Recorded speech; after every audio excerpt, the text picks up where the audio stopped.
This is fruitful trees, and my trees are looking very fruitful. It's the perfect time of the year. The mangoes are starting to bloom, tons of avocados on the tree, and so much great stuff going on. Recently on the show, I showed you part one to a video I did with a fellow who had 10 acres of natural farming, untouched, unmowed lawns, and just doing things different than everyone else. And today is part two. So if you like part one, here's part two. Remember, put those comments and questions below. I'm going to put his YouTube channel below this video in the description so you can see more, learn more, and contact him if you desire to do so. He does sell fruit, and he does sell seeds, which is his big passion, is to get the seeds out there and let people know about that. So here is part two to this video. How often do you come out here and put stuff in the ground? Plants the seeds, how often? I do it every day. Every day. I try to do something every day. It's my goal to like plant 100 a day, but I don't even reach that a lot of days. I don't even reach zero a lot, or one a lot of days. But I try to do, you have to keep adding stuff, dividing and adding and dividing and adding. And what about wildlife out here? Does it ever mess with your plants? I know you just let everything be as it is, but yeah, wildlife... they have a right to live. Those animals are for everyone to enjoy, and they add their own nutrients to the system. And yeah, the squirrels get taken care of by the hawks. You don't see any squirrels, do you? Because we have so many hawks and owls here that it's like they're gone. They disappear. The rabbits are the biggest problem. They will take a small achacha tree and bite it at the base and leave it there, or they will find your favorite tree that you just planted and kill it. But you just have to find more seed. Now that we produce so much fruit, I don't have a problem looking for seeds. Or, finding seeds. Here's another Lupus garcinia.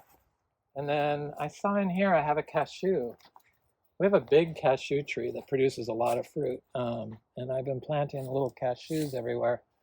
They produce so much fruit, and the juice is so freaking good. There's a Lupus garcinia here. There's like a strawberry tree here. So these are all your small seeds. I see a bigger tree. That's what, a black sapote right, because it's there? all planted at different times. It's different laters. No, this is a Garcinia humbromiana. That's an Inga spectabilis. This is a black sapote. This is a jackfruit tree that got hit by the 31 degrees. This is the only one that ever gets hit. It's a seed-grown jackfruit, and it had fruit on it. So it had fruit on these frozen bits, of course. It didn't affect any of the others. It didn't affect that one. It didn't. That's a grafted orange crush. So now let me ask you this. So you got a seedling jackfruit here, and you have a grafted jackfruit there. So the grafted one didn't get affected. The seedling got affected. But it's probably because of the type of fruit. I found that the amber jackfruits are more cold sensitive than the other jackfruits, and I believe that's what the problem was. Because always the amber jackfruits, as soon as it hits 40 degrees, they have issues. Now, how long from a seed did this take to grow to this size? Do you remember? It's been hit multiple times by 40 degrees. See, that was the first one. And then last year it got hit, and then this year it got hit. But it took about 6 years. Now, is that 2 trees there? No, because it got hit, it sent off another one. I got you. And now this black sapote, was this from a seed or a graft? No, these are grafted trees, just starting to flower. I really screwed up on my black sapote. I picked it all way too early, but I gave it to everyone for gifts, all my good friends. So it was like giving somebody the equivalent of fruit coal for Christmas. And thank God I didn't sell it. I sold one person. So how long did this one take from a graft to grow this big? Or from a seed, you said? No, graft. The big trees are 6 years old. 6 years old, okay. 6 years in October, so 6 years. And you never water this? I connected the larger grafted trees a year and a half after I planted them to the drip, and then watered for a little while. But I haven't watered in, it's almost 2 years now. So Definitely not since they started flowering last Now year. you're up here in a little cooler environment. If somebody was in more of a tropical environment, I know tropical trees grow really tall without water just by the rain. So do you think you'd have a similar amount of success in a much warmer environment without watering? Why wouldn't you? Okay, I'm just asking if why, because maybe it's too hot and Water and trees work better when it stays warm. As soon as it gets cold, the tree suffers. So it would work better in a warm climate. But the things that work here work everywhere because it's just people forgot that trees know how to grow. We're the ones that don't know how to grow them. Okay. Especially invasive species like this. They have vigor here. All the trees. I haven't noticed anything that has trouble, to be honest with you. I mean, supposedly the hardest thing was cacao, and that's super easy. I mean, we're on our second generation of trees fruiting, so it's obviously possible. Here's some mangoes. This is Juliet. How many mango varieties do you have here? Like 53. 53 varieties. And how many seedlings do you have of mangoes, do you think? I've had 75, but I think a lot of them got fried by the cold. I'm not sure if they've come back because they're planted in the back area. So how old is this one right here? The small ones are 2 years. Okay. That's the last time I planted. And this particular one, even though it's grafted, had this would be on drip at one point or not? No, I never put any of the mangoes on drip. Okay, so this one got no water at all, and it's doing fine here, 2 years in the ground. Right, mangoes, yeah, and fruiting both years. Fruited last year and fruited this year, and was able to withstand 31 degrees, but that tree was not. That mango tree right there, see it? Yeah. This isn't the best representative of our, because the worst parts for these trees are the parts next to the trail, the mowed trail. This is a Garcinia humbroniana, and it's got some other Garcinias and some little Adamoyas. Adamoya, 2 different Garcinias there, and then there's a different kind right there. Planted in the same hole, but at different times. There's a Garcinia intermedia. Got one little fruit on it. They're such measly little fruits, you know. There's no meat on them. They're not like the MB fruit. Here's a ice cream bean. And here's a mango that froze all the way to the ground below the grass. Wow. It was cold. There was ice on everything. It was like, it freaked me out again. 2 years in a row. But it's very bizarre. This tree was showing some drought stress. It's what this leaf drop is.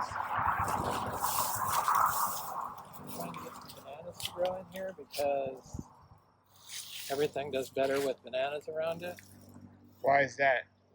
It just adds a defense against the cold and adds carbon and water to the system, which in a dry farm system. If you notice, everywhere there's big trees, there isn't any freeze.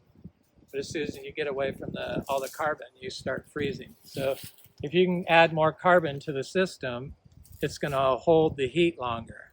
Your bananas without water, they get a good amount of fruit on them? Yeah, we get tons of fruit. None of these were watered. None of these bananas have ever been watered. And I just planted them last year. Some of them I just planted this year. So last year and this year. So a year in the ground, and they look this big already without ever being watered. And then they produce tons of fruit. It's not the water that does the fruit. It's the nutrients you give them. It's the input you provide them. And the management of your system. That's it. Now with your bananas, when a stalk gives bananas and you take the bananas out, do you cut that stalk out or do you just leave it there? If it's gonna knock into another tree, I cut it down. But if it's not gonna take another tree out, I leave it where it's at. I try to do as little as possible. Here's a Juliet mango. Yeah, 2 years in the ground. Never been watered. There's some black sapote fruit still on this tree. This tree was covered in fruit, and it's got flowers, lots of flowers. And you like black sapote? Oh yeah. It's still got a lot of fruit on it. I'm surprised. Right. Oh, I see somebody bit it. That's why. There's some more fruit over there. And Yes. here's a mango that froze. There's some bananas that I forgot to get, and the creatures got up there. There's another rack on the other side. But these bananas look good for never being watered. Just 1 year in the ground. And most of them I cut the top back and buried upside down. The rhizome. Say that again. What do you do? I cut the bananas down because they're like so hard, and when it's hot and you're doing this by yourself, and it's like I cut it all the way to the ground and then dig the rhizome out and then turn the banana upside down and then bury it. And what does that do to it? It's better for wind, for hurricanes. They don't fall over quite as easily. Watch out for the fire ant. So here's a mango that froze back. I see there's some cherries of the Rio Grande here. They should be black when they're ripe, but I love these. You've had those, of course. Yes. Oh, here's a black one. Because stuff died in here. This is a sugarloaf mango. This was a sugarloaf mango. That was a sugarloaf mango. And they all froze back because this was like the worst. See that oak tree? The branches, it was starting to rot from the inside out. From the mowed lawn, when it rained, this was solid water, like for days of. So when you don't mow the lawn, if you have problems with draining issues, if you let the things grow up, then you shouldn't have an issue, right? This is what you get. So it's not sand anymore. It's become mineralized carbon. And that's the whole goal. This is just... If you're not getting that, you're not doing something right. That's what you want. That's why you don't walk on it. That's why it's so fragile. It's the world's best. Mulberries. I've been planting mulberries. I was talking such dirt about them, but I kind of like them. And I've been dividing them, or doing cutting. That sapodilla does not look happy. Got hit by the freeze and then the drought, but it never really seemed to grow that good. There's a santal tree.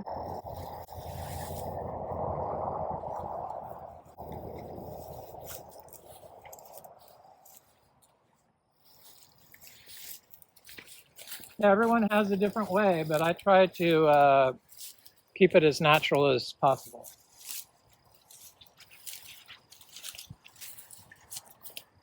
Because I figure you really can't argue with how nature wants to grow things.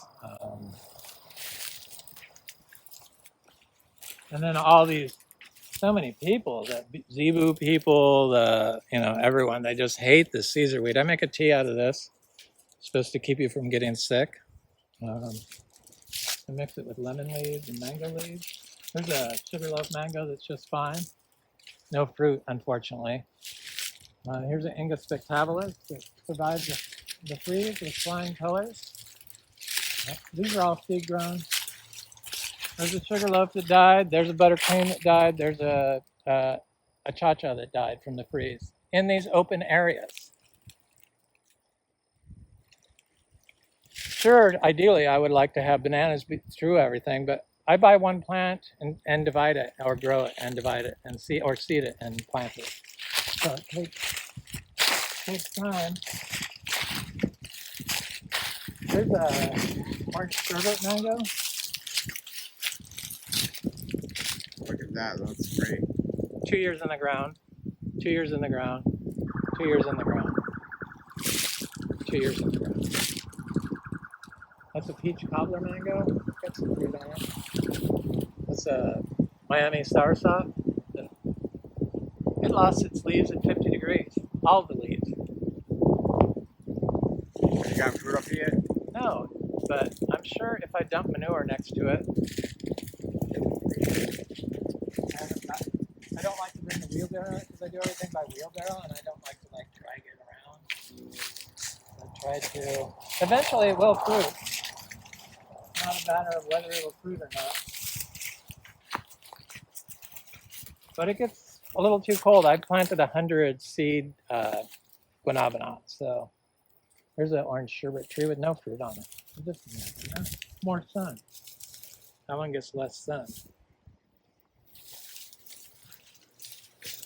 So you can see how horrible the ground is here. I mean, it's like, and then the mangoes die. That's what happens when you have compaction.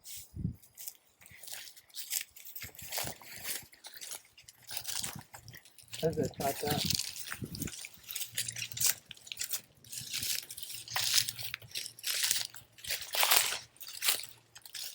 So remember, this is the very end of winter, just beginning to spring. We're still in the drought phase here in Florida. So it looks pretty good coming off the worst freeze I've ever experienced in Florida. Our seed-grown citrus. Seed-grown citrus. This was a buttercream mango that froze. What was a sugarloaf mango that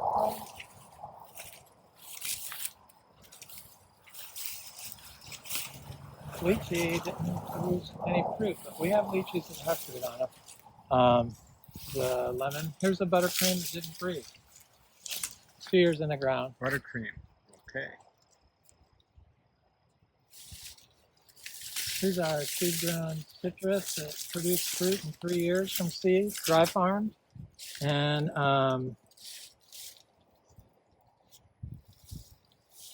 they look nasty if they're grown in full sun. But if you grow them in shade, they stay like lush and green for some reason.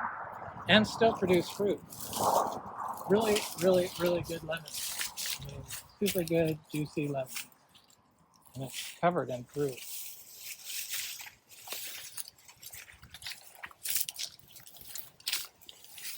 Saxafote. I realize that they're continuous bloomers. Fruiters. On our big bananas, there was one on the other side. We get fruit all the time. This banana produces a bunch of bananas every month, year round. The first 3 years. Yeah. And I've started taking plants off of it. So we get fruit. It's just kind of a trigger because they think you can't get production unless you water. Water is not a farm plant. Yeah. Water is an input, and you can't get there with water alone. You have to. What are you applying? What's your input? Your input. Our quality input is the plant. The plant is the quality input. So I pick high quality plants that are very waxy because they're fungally dominant and they have relationships with fungi in the soil. And so in particular, I plant those. I plant my aroids and my philodendrons because they're a high calcium oxalate plant. Calcium oxalate carbon produces a higher quantity of mineralized carbon. So you have more chance from a higher quality plant input to produce a higher quality soil. That's what I do. It's an experiment here, but we get fruit. It's like bane in my existence, and yet I still plant more and more and more. I mean, hence all these bananas. We have like 170 bananas now. 170. Wow. I started intercropping the mulberries in with them, and I just did a bunch of high quality sugar cane. But I could get money right now off this Longan ginger, and it's an expensive crop. Or this ginger. Eventually, this will be a high money crop. This is the torch ginger. But do you want to see the um, The mango Ilama trees. tree. Sure, yeah. These are all our sugar apples and ginger. We get tons of fruit off these, but I didn't feel like it was quality enough to sell to people. It is small, and I only like the really big sugar apples.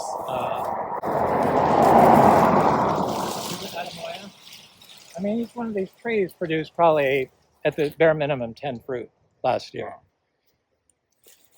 We have 90 sugar apples. Here's a Atamoya tree that is finally getting big enough to start giving me some fruit so I can grow out the seeds. It's a Gefner. I don't really like Gefners much, but I had 2 more rows of sugar apples through here. You can see the remnants. But see I mean, look, there's no diversity in there. I have planted so much stuff in here and nothing ever took. It just suffered. But when I originally planted these, I then went and planted the ginger in between each one of them. This is the only row that survived. What about figs? Do you do any figs here? No. It's too soft of a thing, and I'd rather do kwai mak. I mean, it's so much better than figs that it's not even funny. I know people like figs, but they can grow those up north. I like my kwai mak. And sugar apples, and Ilamas, and Atamoyas. Yeah, we don't do it like anyone else. I had to develop this by myself, how to do this and how to get it to fruit and see what would make it fruit and what wouldn't make it fruit. And it basically comes down to the more crap you can give it, the more it'll fruit, and the sooner it'll fruit.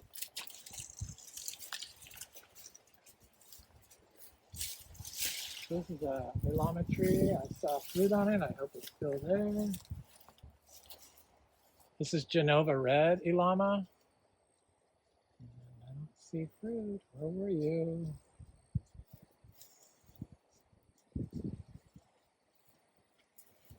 Right there. Is there? Flower. That's a flower for sure. I'm not sure what this is grafted on. This is a grafted tree. These things never watered. Sugar apples. Here's a Atamoya. Grow any custard apple? The what? Custard apples? Yeah, I have a couple custard apples. Seedlings? Yeah, seedling trees. I don't really like the custard apple as much as the Atamoya. Atamoya is my favorite. And this is an Atamoya tree that is, I thought it was dying, but it's okay. This is the only ginger along here that froze. Isn't that bizarre? Wow. It doesn't make any sense. Except it didn't have this big clump next to it. Like, there was a hole here, and I planted this 2 years ago. It takes 2 years before it gets that big, dry farmed. Mangoes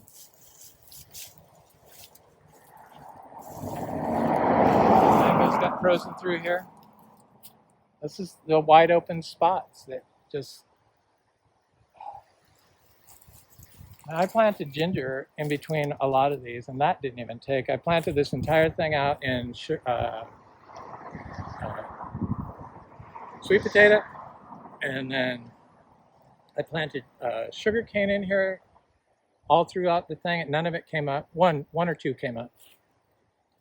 It's just, I think it had something to do with the road running off originally, and I'm sure that they glyphosated that fence when they first put it there in the 80s and 90s, and it all settled right here, is what I think. And here's some ginger that's trying to come up.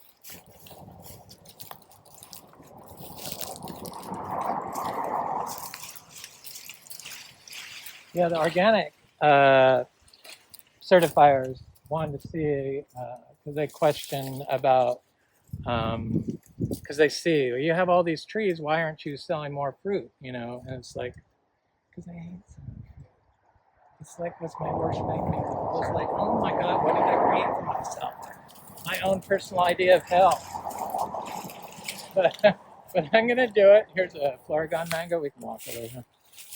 I just walked through here to plant all my sugar cane, so it's all still bad. But this Florigon's got quite a bit. This tree has been in the ground. I'm planted next to this pine tree, which pine trees can be an issue with mangoes, but not this one for some reason. This is a 015 mango.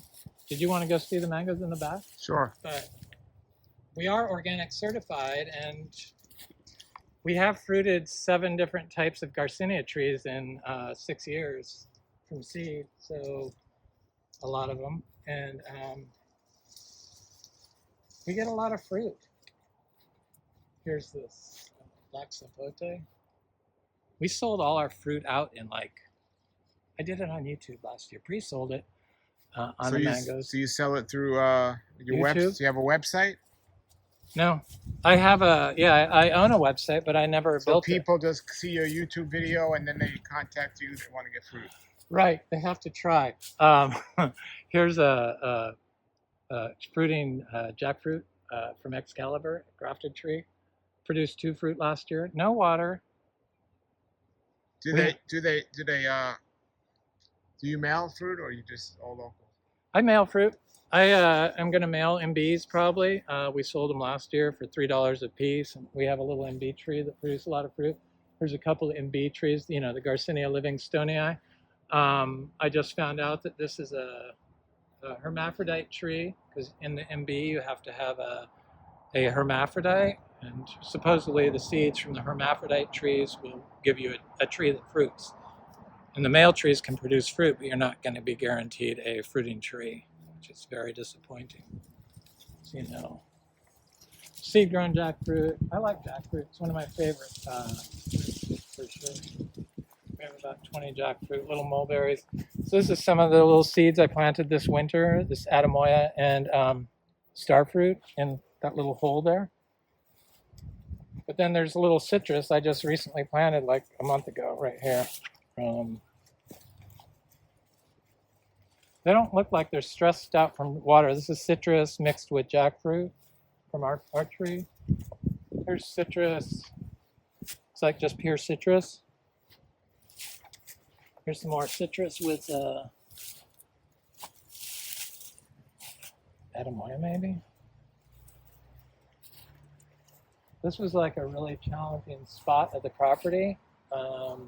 As you can see, the weeds are small. The trail is white.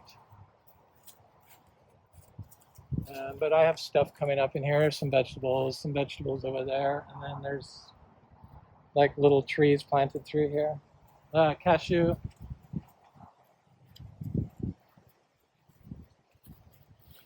Mango. A few more mangoes in there, and then citrus along here. Have any mango seedlings produced that tasted pretty amazing that I you haven't named yourself? got any mango seedlings to produce because I wasn't planting the seeds until 3 years ago I started, and I thought I might have one sugarloaf that was going to fruit, but it just sent out a bunch of branches, I guess because it got cold. But there's little stuff planted all throughout. There's Luke's Garcinias, and there's citrus, achacha,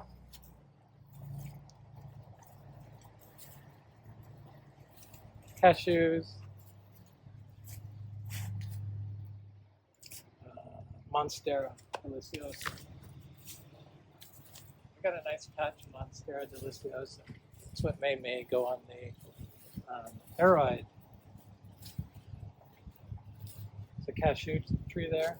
There's a cashew tree here. Starfruit, not very happy. Nursery grown starfruit. The nursery grown trees, some of them just never snap out of their funk. This usually gives a lot of fruit, but then there's like achachas right there. They're just hard to see. Achacha. This one I think will be producing within 2 years. That achacha tree. It's just getting up there.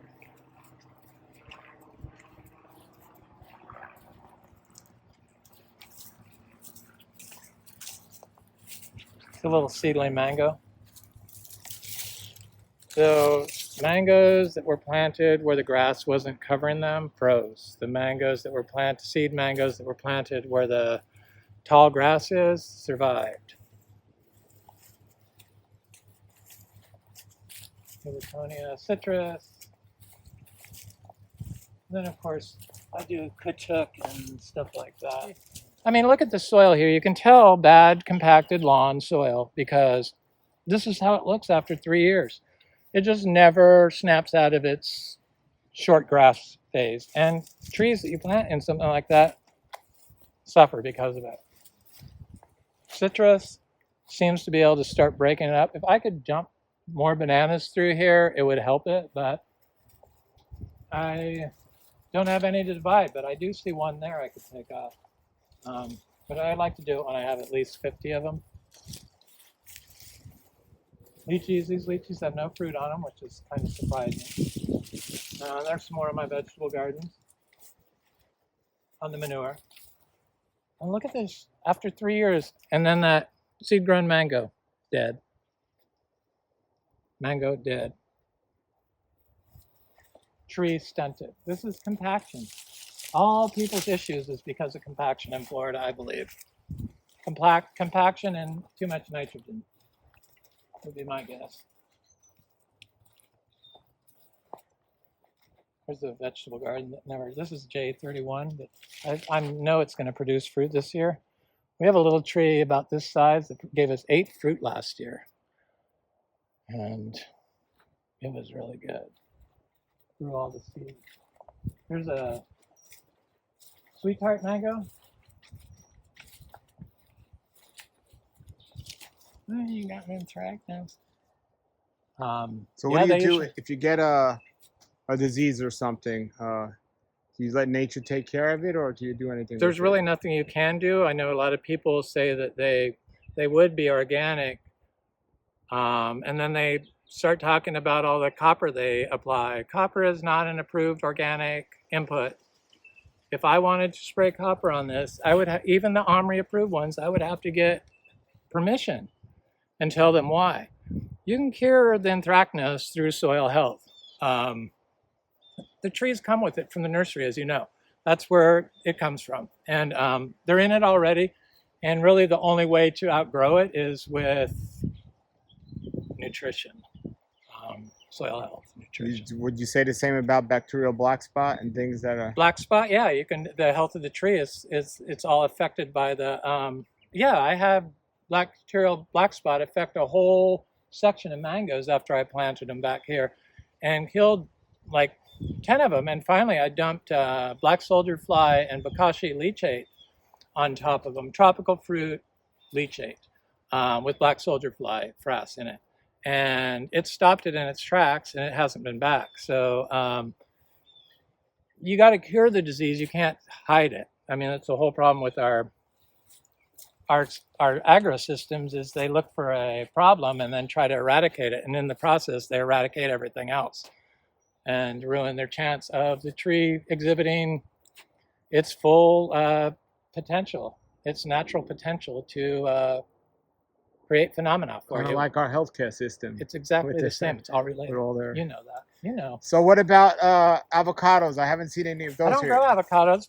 I grew up in California on the avocados in the 60s and 70s and always ate avocados. I like the California avocados, so they're easy to get, organic, and I buy those. So why don't you grow avocados here to sell in general? I don't grow jaboticabas either. I have some. And I planted them, but I don't know. I plant what I like, and I like the California avocados. I know I could probably get some, but I don't know. Other people are growing them, and I just let them do it. And have you tasted the different varieties of the Florida avocados? Yeah, I'm okay with those, but avocado is one of those things that I like the California avocado, and this has a lot of fruit on it, these trees. Lychees, store-bought lychees are extremely hard to fruit if you're not watering and keep fruit. I'm not going to say it's easy, but look at the weeds in here. See how much better they are? And that's how you can identify all these people that mow. How do you identify the bad parts of your property if you don't let this stuff grow and show you what's growing and how it's growing? So correct me if I'm wrong, but I believe what you're saying is like when you go to a typical yard that does have a septic tank, the best weeds are growing over the septic field. Right. Same idea. I mean, from a nutrition standpoint. Right. Right. Yeah, It's nutrients. It's the plants can provide the nutrients, or the manure can provide the nutrients. The best is a combination for sure. And so this is like frozen mango, frozen mango, frozen mango, fried mango, semi-fried mango, unfried mango. Really, this was a pasture. It's good ground. It just needs some more trees. And I planted little seedling trees in here, cashews, but I see they all got fried. These are all 2 years in the ground.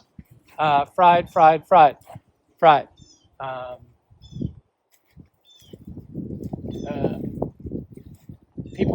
People get paranoid about the beetles eating the dead wood.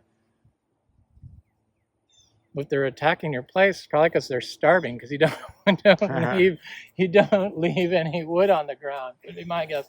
I do a chop and drop of these pepper trees every year, and after a year it disappears. This is what's left this springs. I do it after the berries are done, and I've been throwing it in there, and these all gave us tons of mangoes last year, but this year all of these are a wash.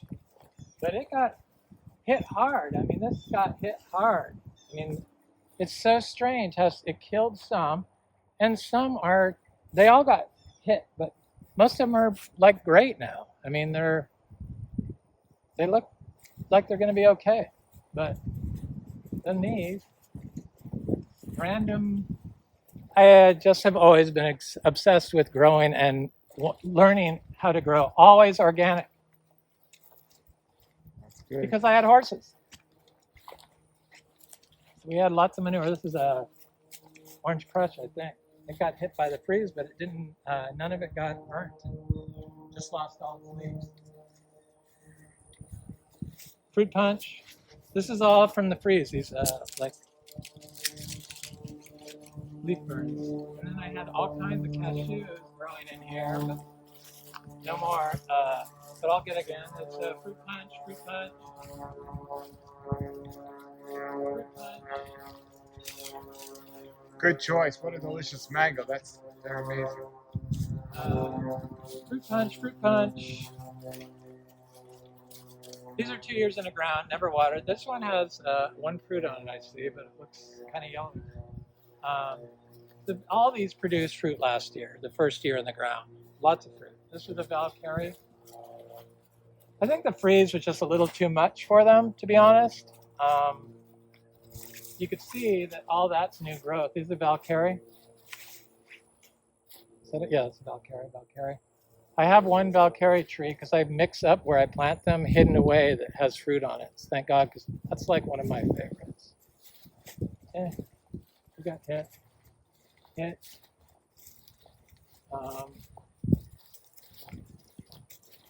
This is all mowed pasture, mowed horse pasture for 50 years. And now I have pasture there, and then a pasture over there. So I rotate the pastures usually a week. That mango does not like being around all these palm trees, or these pine trees. Okay, can we talk about nursery grown Longan, planting without watering? It really just does not do well, so I do not recommend that. It wants water, it wants lots of manure put next to it. Look at all those mushrooms in there. So if you wanted to do the Longan, you would just put manure around it. More manure. Yeah. But the problem is there's so much here and so much space, and I was under the impression, being biodynamic, that everything had to be equal, all inputs had to be applied throughout the system, but I have since learned that no, you need to put some crop next to your Longan tree right from the start. They'll do it eventually, but it takes them 10 years. Dry farm. So we have them at our beach house that are huge now. It took 10 years. These are all cotton candy mangoes, and I see this one froze, and that one back there froze, and this one froze, and that's pina colada, that froze, and that froze, but that cotton candy mango is covered in fruit. Wow. And that's usually how all of them are, this cotton candy here. And this is a big ice cream that has, produces 2 crops for us last year, but it got hit by the freeze. That Valencia Pride is got fruit on it. This is a pike shell. Not my favorite, but I think I would like it freeze dried, so I'm not going to give up on it. I don't like the fiber. I don't like stuff getting in my teeth. That's a little ice cream that got froze. Have you or would you ever top work a tree or no? I want to grow everything from seed. I think there's a disease waiting to happen with the rootstock of the mangoes, the nursery grown mangoes, just because Florida has shown that it's successful at taking out a species, and I feel like mangoes is probably on the list of the top 5 that's going to go. They continue their practices with the MBBS and stuff like that. So I want to grow everything from seed. But I've taken class on grafting. I know how to graft, but I don't really like to graft. I don't have time to do everything. This is a lemon zest. There's a pickering right there. There's some fruit on one mango back here. None of these have fruit. I just think it was too cold, to be honest. But no, there's some fruit up there. I didn't see that. The lemon zest has only fruit. No, isn't that ironic? This sweet tart produced tons of fruit last year, and it's always given us tons of fruit. You could see a little bit of freeze on the top, but it's not even pushing yet. If they take a year off, I think it's good because they've been putting out fruit since the first year we planted them until this year.